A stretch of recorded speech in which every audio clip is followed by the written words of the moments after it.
নমস্কার আপনাদের সবাইকে আর কণিকা চ্যানেলে আপনাদের স্বাগত জানিয়ে আজকে শুরু করছি আজকের যে ভিডিওটা। এই দেখুন, এগুলো চিনতে পারছেন? এই দেখুন, সেই যে হলুদ আমি সেদ্ধ করেছিলাম, গোবর দিয়ে আপনারা দেখেছিলেন আমি দিয়েছিলাম, সেই দেখুন হলুদটা ফুটিয়ে আনা হয়ে গেছে।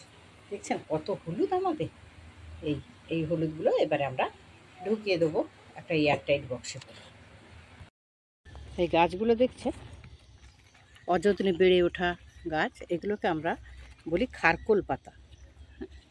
তো এই খারকোল পাতার আজকে আমরা একটা ভাজা করব। তো দেখুন, এই খারকোল পাতাগুলো কেটে নিচ্ছি। কত গাছ হয়েছে দেখুন, অযত্নে বেড়ে ওঠা গাছ, কিন্তু এর স্বাদই আলাদা। দেখছেন, এইগুলোকেই আমরা বলি খারকোল পাতা বা ঘ্যাটকোল পাতা। এক ঝুড়ি ঘাটকোল পাতা তুলে নিয়ে চলে এসেছি।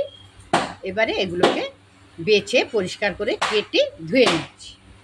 শাকগুলো এইভাবে কেটে নিয়েছি, এবার পরিষ্কার করে ধুয়ে নিচ্ছি।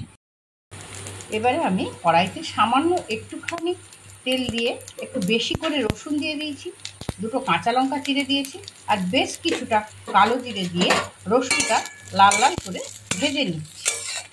সুন্দর করে রসুন লঙ্কা কালো জিরে ভাজা হয়ে গেছে। এবারে এটাকে আমি শিলে নামিয়ে নিলাম।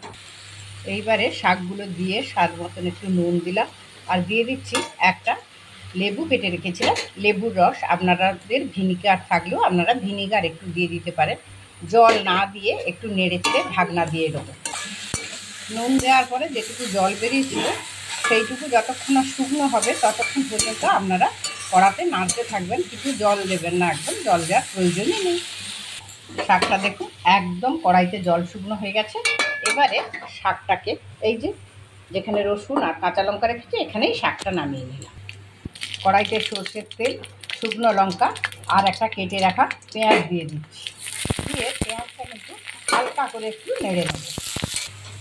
এদিকে আমার এই যে ঘ্যাটকোল পাতাটাও আমি শিলে বেটে নিয়েছি। পেঁয়াজটা হালকা করে ভাজা হয়ে গেছে।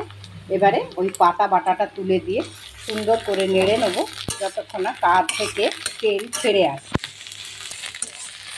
ঠিক এইভাবে ভেজে নিলেই আমাদের ঘ্যাটকোল ভাজা পাতা ভাজা কমপ্লিট